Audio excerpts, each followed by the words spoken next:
Welcome to Step Zero. I'm your host, Caitlin Henry. Today I'm joined by Amanda Kuda, a holistic life coach, speaker, and author of Unbottled Potential. Her work blends personal development, psychology, and spiritual study, offering a modern lens on elective sobriety. Amanda has chosen an alcohol-free life for over 9 years, not because she hit rock bottom, but because she felt called towards greater clarity, alignment, and self-trust. Through her coaching and writing, she supports women in stepping away from alcohol and reconnecting with who they are and what they actually want. Today, she's here to share what she's learned about breaking up with alcohol, reclaiming inner power, and unlocking your unbottled potential. Welcome, Amanda. Hi, Caitlin. Thank you. That was a lovely intro. I'm going to have you just follow me wherever I go and do that for me. I know. I love when people say that because I really try to draft them on my own and not just grab from people's bios online. And I hope it gives you this sense of, oh my gosh, I have accomplished a lot. Look at where I am. Because I think so many times in this sober space, we kind of brush it all away and say, well, I'm not doing enough, or I'm still not enough. Like, what am I working towards? And so I'm so excited for our listeners to hear your story today and then how you're helping women. So I want to go back to the moment where, when was the first time you had alcohol? How did it make you feel? And what happened from there? Ooh, this is so unique because we were talking before we started recording about teenagers, and that's when I started drinking. And legal or not, it is what it is. But I was one of the last kids in my high school kind of cohort of people to start drinking. And I remember even thinking it was really kind of lowbrow and gross when I noticed all of the other kids my age had started to kind of stop doing slumber parties and start doing basement parties. And I even remember resisting it for a while. And instead of hanging out with the girls in my grade, I started hanging out with the girls a grade younger because they were still out doing fun, little sleepovers and going around and wreaking havoc around the town and just having fun and being carefree. And I remember thinking that was so wonderful.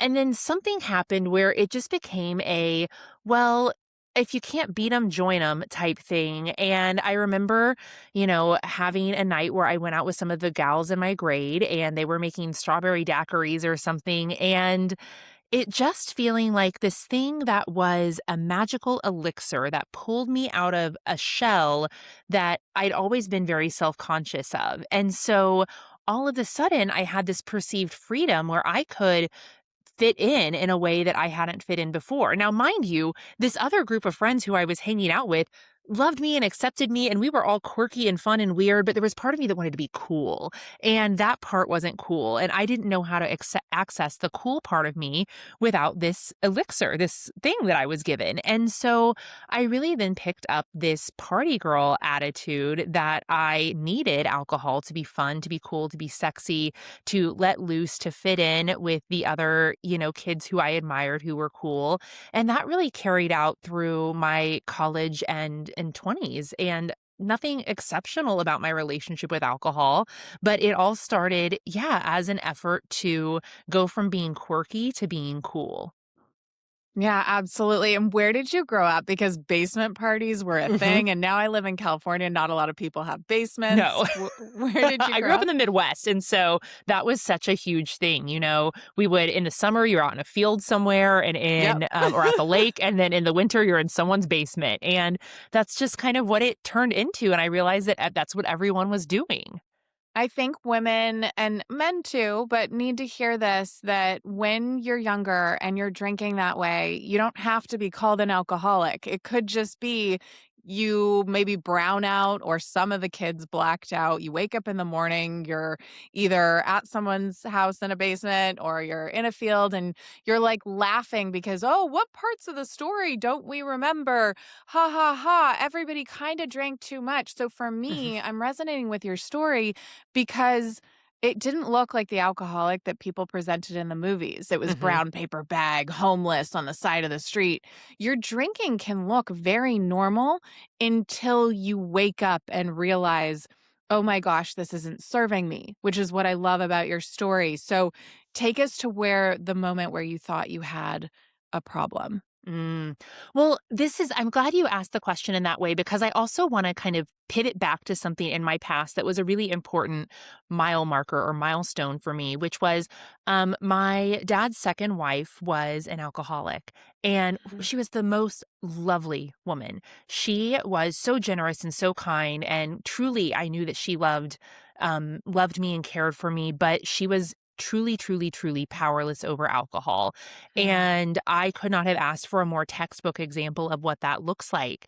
And so the as tragic as that is, it also served as kind of a mile marker for me because I knew that if I never got that bad, that I was always doing okay. And so I had this exemplar of what it looked like to have a problem with alcohol. And I knew that if I just kept myself in check and never got to that level, that I would be a-okay and fine. And so it did this kind of funny thing to me. And I think that a lot of people have an example of what it looks like to be quote unquote that bad. And that's not to put any sort of qualification or anything on the way that you drink or people who have different levels of dependency on alcohol because I truly loved and admired this woman and seeing her demise through this substance served as a lesson for me. And so I remember going through all of my 20s, going through college, being a party girl, getting my big girl corporate job, and then, kind of shifting my drinking to a little classier on the weekends. And and always having this image of, okay, I'm still doing good. I'm not at that point. I'm drinking, but I'm drinking just like everyone else around me. I'm not drinking like my stepmom used to. And so I never once in my 20s questioned my relationship with alcohol. It wasn't until I started to have a little bit of a spiritual awakening right around the time of um, it's called your Saturn return in your late 20s, that I started realizing something felt off. I had built this beautiful life and I was a first generation college student. I got my master's degree. I bought a house on my own. I had this great corporate job at this place that was very sought after in the Midwest where I was at. I was getting accolades and all of these things. And I felt unhappy, and I felt really guilty for feeling unhappy.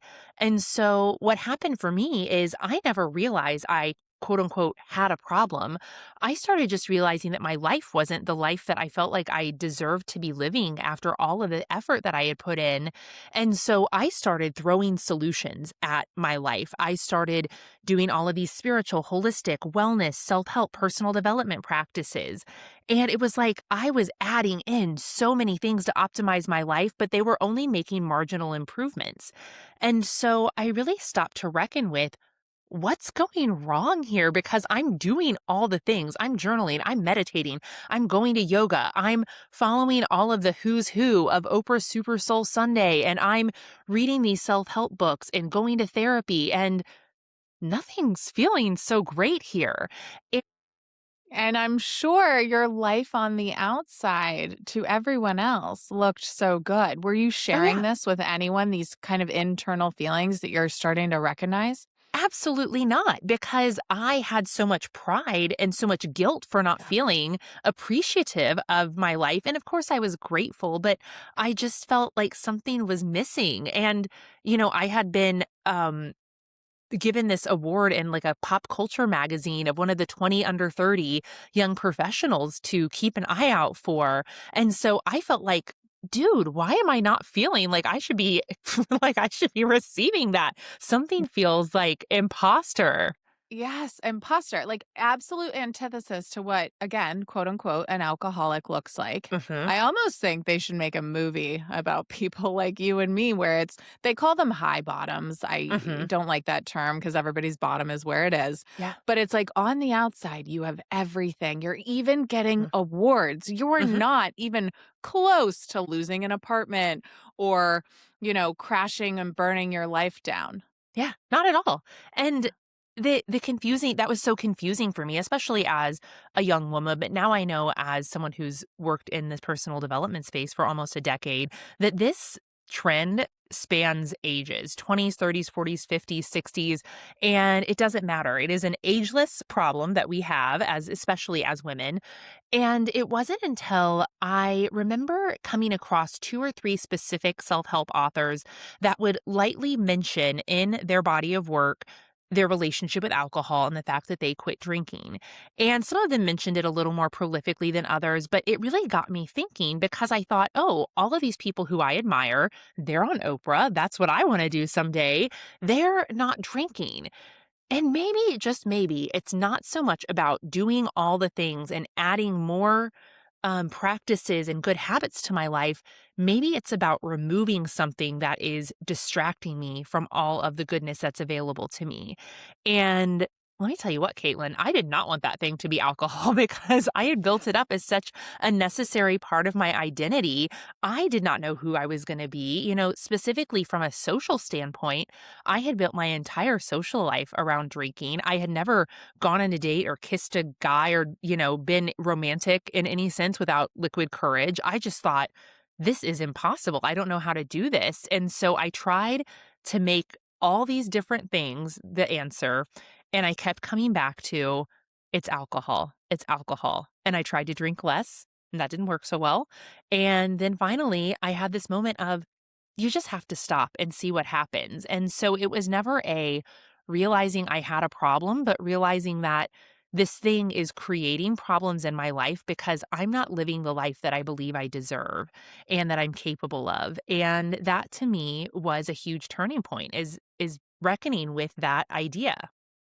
I always say people drink over lack of purpose. That is a huge reason. And you sound like you got the accolades, you're getting what you want, but you had bigger dreams and goals that you couldn't see how to get there. And so it wasn't necessarily a lack of purpose. It was like, I know my purpose and I can't seem to attain it. What is in the way? And I love that the universe was just nudging you over and over with these tiny little signs because it didn't need to get to the point of, like I said, blowing your life up, getting to a rock bottom where your whole life is on fire. And so take us to that moment because, sure, like you had said, I'm going to try to drink less. I'm just going to try to stop a little bit. But what was the moment you stopped drinking for good? What were the changes that you started to make that time stick? Mm. The thing that I always kind of laugh and giggle about is that I was so naive in going into my alcohol free journey. I started with dry January Yep. and I just thought that, hey, I'll stop drinking for a month. That'll be a cool reset. Then I'll be able to moderate and we'll be golden. I don't have to stop because I'm not addicted.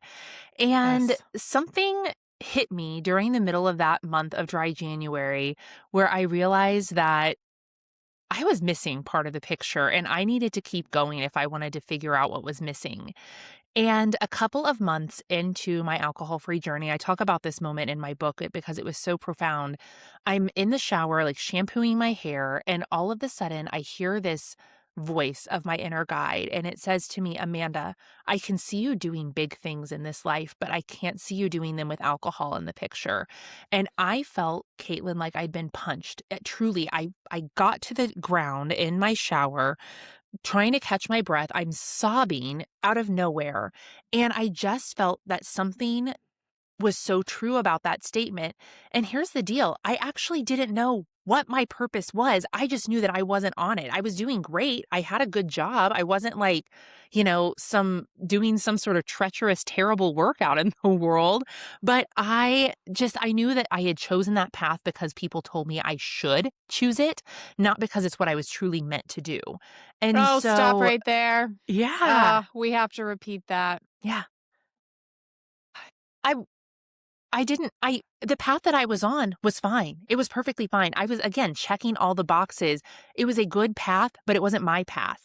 And Yes. it was the path that I took because I was told it was good, right, popular, monetizable. There was a clear, delineation of how that path should go. And it seemed easy.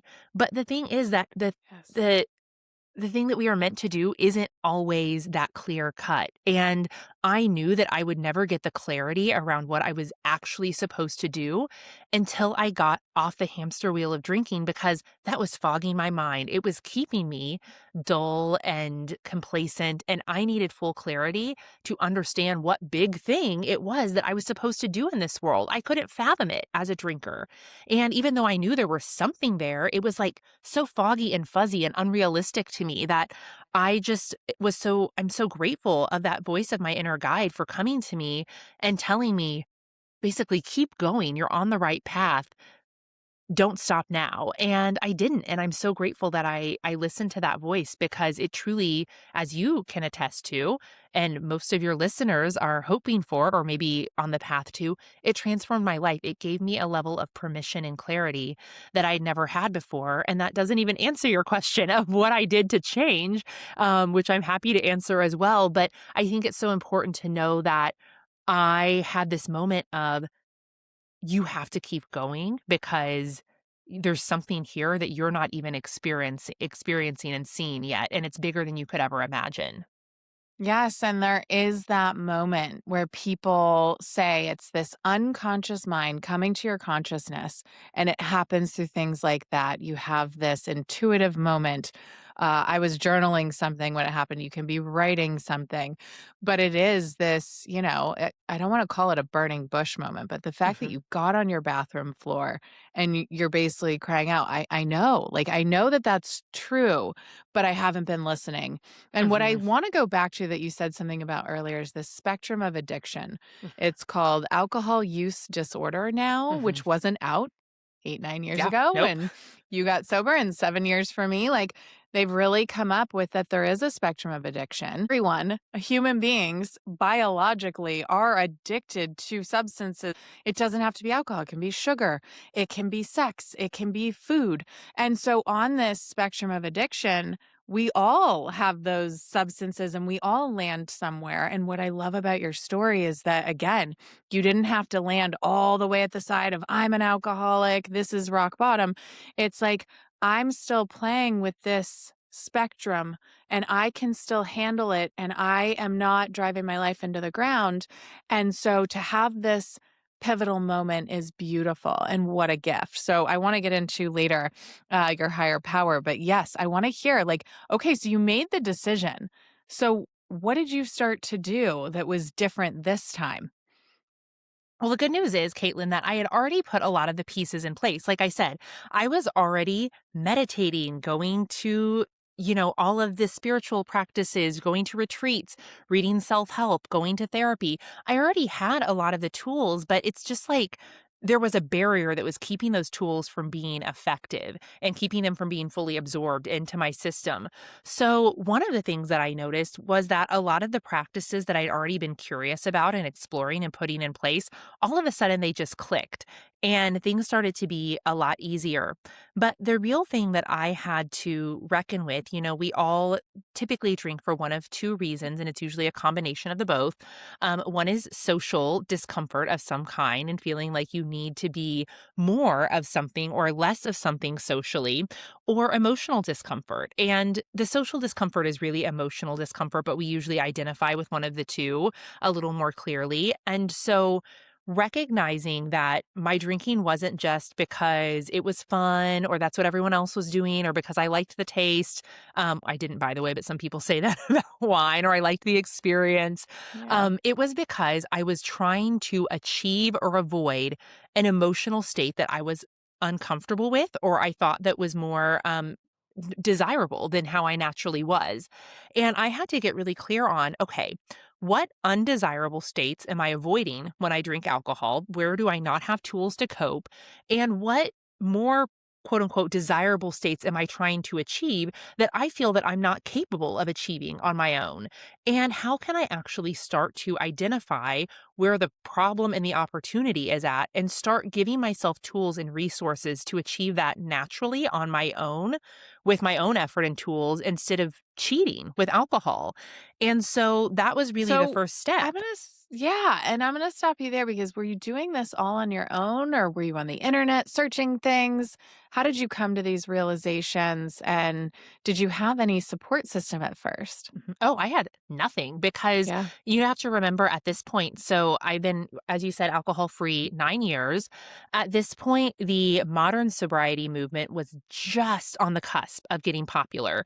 So basically, the things that we had were, Annie Grace had started her platform, This Naked Mind.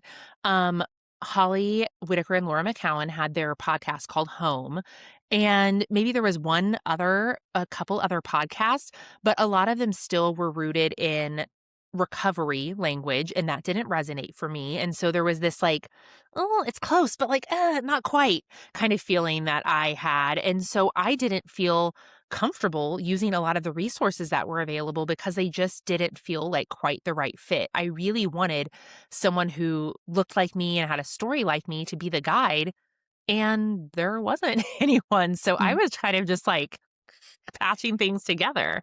Absolutely. And this is what you're offering women today, which we'll Mhm, get into later. But I love when someone takes what they wish they had and then they offer it as a mhm. resource for others, which is so beautiful. So, your tools sound amazing. When you started to implement these things, this emotional and social kind of sobriety, what ended up happening? What was the trajectory of those first few months in that first year? Well, unfortunately for my ego, what I found was that I was a lot more capable than I gave myself credit for. And that so many of the things that I thought I needed or deserved alcohol to get through, specifically, the emotional regulation of feeling stressed, feeling overwhelmed, feeling like I didn't fit in, all of those were tools that unfortunately, most of us are never taught, at least in, our generation of growing up. I think that young adults are being given more and more of these tools to set boundaries and to resource themselves than we were allotted. But I just didn't have the tools. And so I had to go back and teach myself how to be socially confident, how to emotionally regulate instead of bypassing my emotions and brushing them off as unimportant or too much. And it was a really humbling process because what I found was that, oh, this isn't as sexy maybe as drinking alcohol, but it actually freaking works. And I'm more happy more of the time than I ever was as a drinker. And who would have known that this, it was simple, but it was not easy. Yes, simple but not easy. And the Mhm. benefits were outweighing the cons. Yeah. Okay, so we're getting into this first year of sobriety. How and when did you decide to start your own thing around this and your own community that you craved? Yes. Well, I had started blogging and writing a lot, and I started a social media account around what I was doing and had some people reaching out to me and kind of saying, "Yeah, this is my story too. Tell me what you're doing."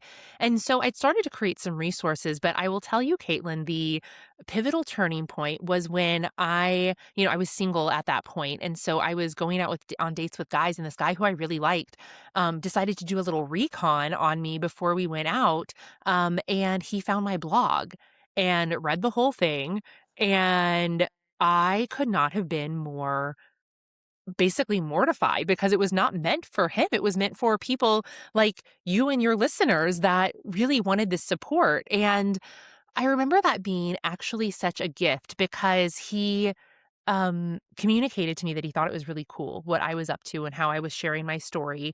And it was just like all of a sudden someone had ripped the band-aid off and I no Mm. longer had any sort of fear of sharing or being seen because the one person who I wanted to impress had seen it and liked it. And so I didn't care from that point on.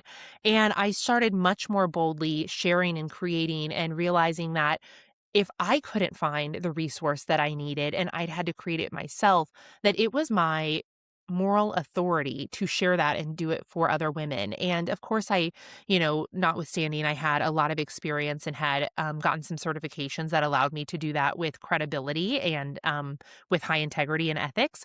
But it's just like all of the pieces lined up for me to share what I had created for myself. And yeah, like you said, it was a passion project that just turned into sharing that passion and, experience with other people. Oh, that's so beautiful. And do you ever today struggle with kind of explaining this choice to others? Or I guess in the beginning too, like how has that shifted and changed? Because I know for me in the beginning, I was so scared to share with my normie friends and people that drank and didn't have an issue. And now it's so much easier. Obviously, we have public platforms, but I still have to have personal conversations, especially because I'm divorced and dating. So it is a conversation that comes up where I'm worried to be judged for my sobriety sometimes, but then I'm so secure in who I am and content, on my own that I'm confident in that decision. But for our listeners who might be feeling like, if I remove alcohol and everyone else I know drinks, how do I explain this then? And then how has it shifted for you over time on how you explain it now? It's really shifted because as I hearken back to, there wasn't anyone really discussing sobriety as a choice or elective sobriety at that time. And so it was a real on the fringe type of movement. And early on, I had to do a lot of legwork to explain what I was doing. And now it's really not as much of an issue. There's still people who need a little more clarity around, what that means for me and what that means to them. I think it's usually when I'm clarifying why I don't drink, it's a lot more to give other people comfort and that there's no judgment there around what they're doing. And what the sobriety movement has, or how the sobriety movement has expanded in the past, specifically 6 or 7 years, really since 2020, it's given us this sense of anyone who wants to not drink or is curious about sobriety, it's created a sense of ease because it's so much more popularized that you can say the words sober curious, thank you, Ruby Warrington, and people kind of know what you're talking about. So, of course, there's places and areas where you have to do a little bit more explaining, but the movement itself has accelerated so much that it is so much easier to talk about now than it was 5 years ago. Absolutely. The wellness trend of it. And I was posting something about Gen Z the other day, Mhm. and it's like the alcohol industry has lost billions of dollars because they're just drinking less based on their choice of, I want to look hot on pictures on Instagram or going to the beach with friends or, I want to go to the gym because that's attractive to someone I'm trying to attract. It's not really as sexy for the red cups and things like that. But I also think that means that people that I should say, especially the younger generation that are having problems, they might be hiding it even more because it's not as sexy. Like it used to be so fun to go to those field parties. Guys would think it Mhm. was so fun when you could outdrink them, or we would do power hours, which is a shot of beer every minute for an Mhm. hour. Oh, And the yes. guys were, yeah. So the guys were like, yeah, this chick is awesome. Now I'm not so sure. So it's like when those girls are drinking and they're going to eventually be your clients, what would you say to that woman who feels like guilty for Mhm. wanting to drink but can't stop? So wanting to stop drinking but Mhm. can't stop. So still wants to drink, but is like, oh my gosh, why can't I stop this thing? It's so frustrating to be in that place where you, quote unquote, know better and you want to do better, but you don't know how. You don't have the tools, you don't have the resources. And so, this is a problem of first getting really clear on what do you value? How do you want to feel? And, and naming that. And also asking yourself the really difficult question, which is if I'm being honest with myself, does alcohol actually help me or distract from me feeling that way? And if I perceive that it helps me, for how long before it has a boomerang effect and I feel exactly the opposite? And if you can get really clear on the fact that, and when you do that exercise, let me just shortcut you, you're always going to end up realizing that, oh, wow, alcohol is not ever helping me feel the way that I want to feel. And if it does, it's for a millisecond of time. And then I'm actually feeling exactly the opposite as I recover, no matter how much or little I drink. This is how I tend to feel. And it's not the way that I want to feel.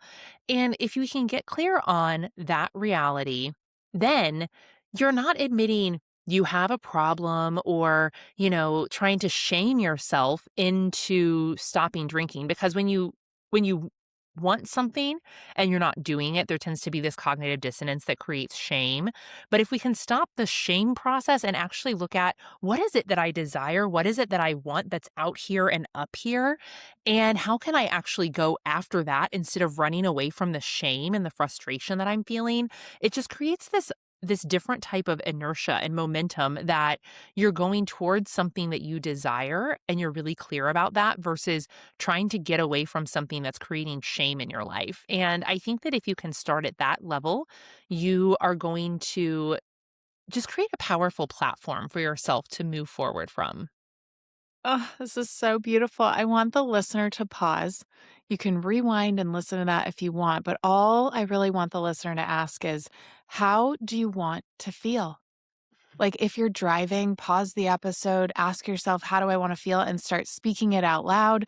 If you're not driving, I want you to pause the episode. I want you to take out a notebook, and I just want you to write down, "How do you want to feel?" It is that simple, and this is why I love coaches like you, where it's like you take this very simplistic approach that we all make it harder than it is in our heads. Like you were Mhm. saying, the shame spiral is real. I'm so ashamed of my behaviors. I don't even want to ask for help. And if you're not ready to ask for help today, I want you to ask yourself, how do you want to feel? Mhm. Yeah. That's so beautiful. Okay, I Yes. want to I want to jump into just congratulations on your book. When was Thank it published? you. What year? It was published in 2023, October 2023. Amazing. It's got such a beautiful cover. Again, we'll put the link in the show notes to get her book, but it's called Unbottled Potential. I listened to it on a plane and I couldn't stop. So it was great. I was uninterrupted. And it's just so insightful into these feelings that people are having but might not even be cognizant of. So what I really want to ask you first is, what does unbottled potential actually mean to you?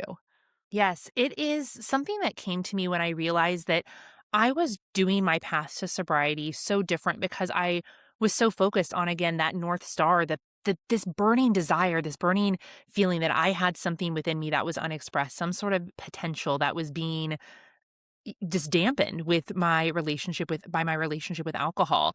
And the subtitle to that book is Break Up with Alcohol and Break Through to Your Best Life.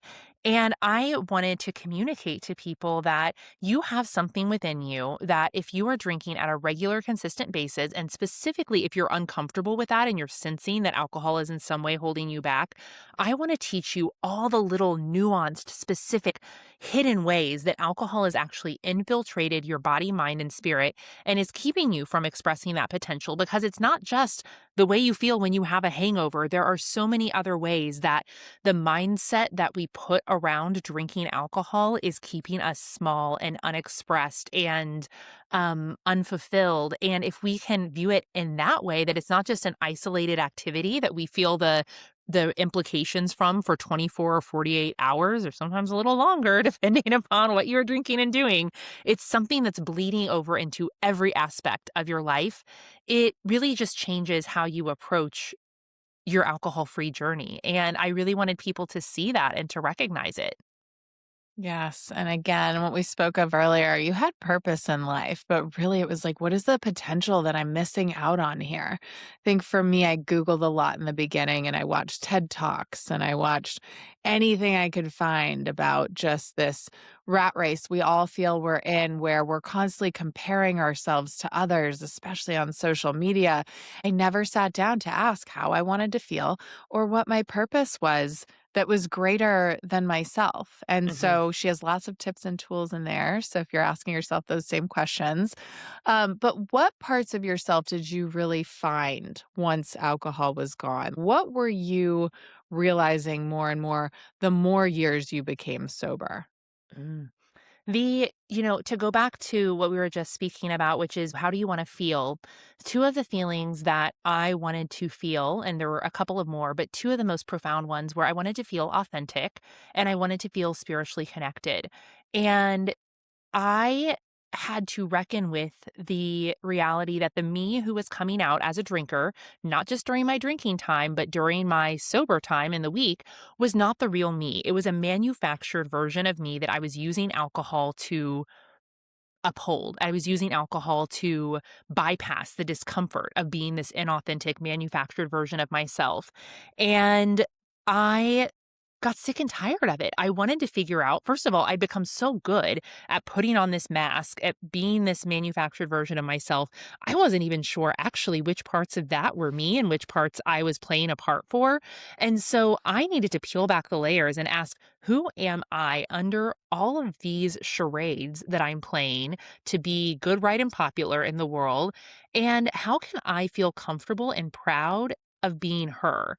And that's one of the things that really started to emerge was I started to get clear on who I was and what I wanted to do and what I actually found to be fun and fulfilling and exciting and connective.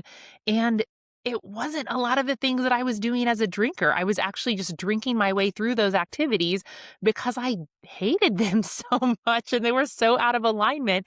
And yet I convinced myself that they were fun because when I made my brain dumb, I could have fun doing those things, but they weren't fun to the authentic me. And I know that that's a long answer, but I had to get clear about what I really liked, what I really wanted. And I simply could not do that with alcohol clouding my system. Absolutely. And I imagine today this is how you work with clients one on one. So tell us, if someone comes to you and they have their first hour with you, what do you really break down for them? I would assume you start with something like that. Yeah, we usually start to kind of dismantle this story that we've told ourselves about why we need, want, and deserve alcohol.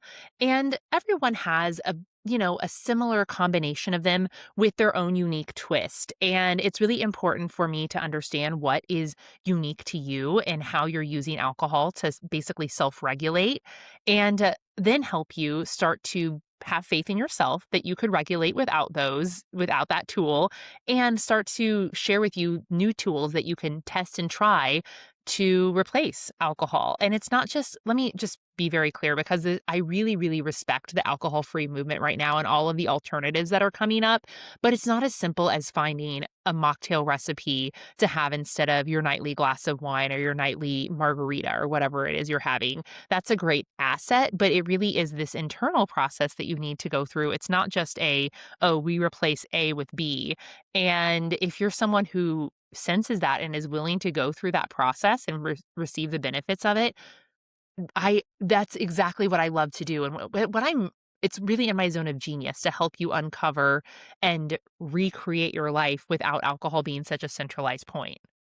I love that. And how do you help clients build that self-trust after this like years of what we avoided and didn't trust ourselves?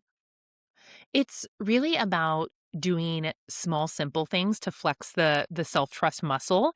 And when you've been defying your own self-trust for years, sometimes it is things so simple as setting a boundary, saying no to something. Usually it starts with boundaries, if I'm being honest. That's a lot of the work that I do with my clients is we are typically people pleasers or self abandoners or peacekeepers. And we've always been the one that's kind of the go to that's holding it all together, whether it's in our family of origin, our family of choice, or our work family, that we're the one who is somehow holding it all together, picking up all the pieces.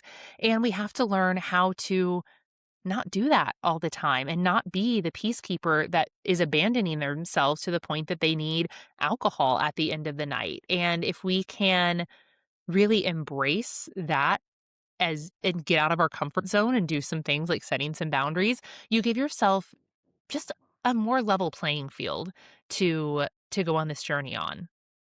Yeah, absolutely. I know that you and I are both big fans of Gabrielle Bernstein and then Marianne Williamson, who work with A Course in Miracles. Mhm. We could probably have an entire show, an episode about that, and maybe Oh, one for day sure. we will. But how do you find that alcohol subtly kind of disconnects people from their intuition, from Mm. this higher, whether you want to call it a higher power, God consciousness, or just the universe? How do you work with clients in that regard? Well, let me break it down to you in the simplest analogy that I can. And hopefully, everyone's about the same age so they can relate to this part of the analogy, which is you are always connected to your higher self, the higher power. You always have that connection available. But when you bring alcohol into the mix, it's like trying to get reception on a flip phone in a tunnel. It's just not working the same. Like the connection's there, but it's kind of the like, can you hear me now type connection. And that's not what you want when you're trying to connect to something so powerful. And so when you remove alcohol, it just gives you this ability to connect, first of all, to your own inner guidance system in a way that is more powerful and profound. And that's also what allows you to tap into that higher sense of there's something bigger out there that's guiding me. And that takes a lot of pressure off of people who are overachievers, high achievers, perfectionists, holding it all together to just have this notion of there's something else out there supporting me so that I don't have to do it all alone. There is something invisible, some invisible force that's there supporting me, and I can tap into that and use it as a way forward. And yeah, A Course in Miracles is my primary teaching tool from a spiritual perspective. And it's just something that really clicked into place and made so much sense to me after I stopped drinking that I wanted to share that philosophy as well. And I think that it's something that really uniquely set me apart in the alcohol-free industry is that I was spiritual but not religious. And a lot of women are craving that. They don't want religious dogma and structure, but they're sensing that there is something else out there that they're failing to connect to, and they're yearning for that connection and some simple ways to make it. I was just going to ask, how do you suggest or how do you personally get into alignment? For me, it's as simple as starting with a daily practice. Mhm. Yeah. I just pull out a journal, I pray, I meditate. Some days it looks exactly the same. Some days it looks totally different. Some days I can only do 5 minutes. Some days I take a whole hour.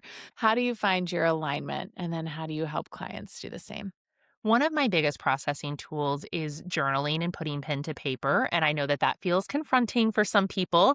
But when we are human beings with a brain that is just full of stuff that we're trying to process, one of the most productive things that we can do is to get it out of our head and put it in some sort of literal filing cabinet. So we know that our thoughts are safe and that they are accessible to us at any time and that we're able to express them without holding it all in. And so one of the primary tools that I use is journaling. In my book, I have lots of journaling prompts of questions that you can answer. And I really want to encourage everyone, even if you say that I'm quote unquote not a journaler, to at least try and sit down and do that level of processing. And I think that that can be one of the most profound self healing tools that we have. Absolutely. David Guillaume, he teaches Kabbalah. I've Hmm. become a fan of him this last year. He has a great podcast. He said at one of his conferences that when you write something down, your brain is like through your hand, it's telling your brain that this is important. Hmm. Period. Yes. So if you have a Validating. fear yes, if you have a fear of writing stuff down, just start because your unconscious mind will reach out to your consciousness and say, "Hey, you're not listening to this." It might be a little scary, but at least you're doing it alone. You're not writing it on the internet. You're not Mm-mm. writing it on a whiteboard for a whole classroom to see. It's truly about pen to paper. What does your subconscious want to bring to your consciousness? Because most Yes. of these women that come to work with us, and for me, some men, I don't know about you, it's they know on the inside that this is holding them back. They just need a mirror to say, this is what's happening. And it does start with journaling when you're too scared to do it with a person. Yeah, exactly. And that's what a coaching relationship does. It gives you that opportunity to verbally process, which I think is really special. And I want you to know that you can do this also on your own time if you're just willing to be brave. And it can start with a bulleted list. It doesn't even have to be narrative form. It can just be you writing little blips of things that come to your mind just to get it out of one place and onto another. And absolutely, I think that it is one of the most underrated healing processes that we have available to us. Yeah, absolutely. So, just what's one first step that anyone sober curious can take if they might be a little scared? Yes. The thing that I want you to do, but not get stuck in, is to look at resources that you find yourself in. And so I don't want you to go read every single quit lit book that there is out there because some of them are going to scare you and make you think, like, that's more than me. That's worse than I am. I should just keep doing what I'm doing. I'm okay." But if you Mhm. resonated with my story today, listening to my podcast or reading my book, because that will help you see what is possible in someone who you resonate with. And so whether that's me or Caitlin or someone else who we haven't even mentioned, it's really important that you find someone to show you what is possible. And once you start to kind of have that vision of inspiration, all of the other pieces will start to fall into place if you at least believe it's possible. Yes, I couldn't agree more. I don't know if you know my story, but I Googled when I was confused about alcohol and how it was making me feel trying to take breaks. I Googled girl that feels like alcoholic but isn't one. And Yes. also found Holly Whitaker, and I found what gray area drinking meant, and I Mhm. started to see examples like Annie Grace of people who hadn't burned their lives to the ground. I was in this massive millions of dollars house with 3 beautiful, healthy children, a golden retriever, and a literal white picket fence, and I thought, I'm not an alcoholic, Mhm. but there is something wrong here. And just having that little willingness of faith to click into Google. So Mhm. I love what you're saying. Go find someone's podcast, go find someone's book. If you're even too scared to DM us, I've had people who are like way too scared to reach out. Go do your own research first. Realize you're not alone. And when you're ready for a sense of community, because it's the only way I stay sober is through community and connection, Mm. then you can reach out to us personally. Maybe you need a coach like Amanda, a coach like me, whatever it is. So I love that suggestion. Yes. Thank you for asking the question too. Yeah, which I'm going to ask a few more because I Mhm. have this end of session rapid fire questions. You can answer in one sentence or more if you'd like, but they're just some fun little quick ones. What is your favorite sober treat or drink right now or in early sobriety? Ooh, I have a sweet tooth. And so, as we know, we kind of get this little sugar dragon that comes out when you stop using alcohol as your sugar source. And so, I love, love, love to this day a decadent bakery treat. And I'm not talking about going to some chain where it's like mass produced, but like a granny or a person has made this beautiful chocolate cake. That is one of my best treats. I have to go out of my way to get it. I really tried to make my sweet tooth a luxury, so it wasn't just like me noshing on candy bars, and, oh, I just love a perfect piece of chocolate cake. I love that, and so true. We all get a little sugar addiction when we Mhm. stop the wine because we don't realize how much sugar is in wine. All Yes. right, what's something sobriety has given you that you didn't expect? A career. I mean, I had no idea I was training to be a spiritual life coach when I stopped drinking, but I had no idea that this would become part of that journey. I truly had no clue until one day it just occurred to me that I was I was bound to it in some way, that it was part of my responsibility to teach in this space, and I would never have guessed that would have been part of my path. And I know that that's not relatable for some people because I don't think everyone needs to become a sober coach just because you quit drinking. But I think that in the way that I wrote my book, Unbottled Potential, it's there to teach you that you can step into your zone of genius as part of your alcohol-free journey, and for me, that just happened to be teaching in the alcohol-free space.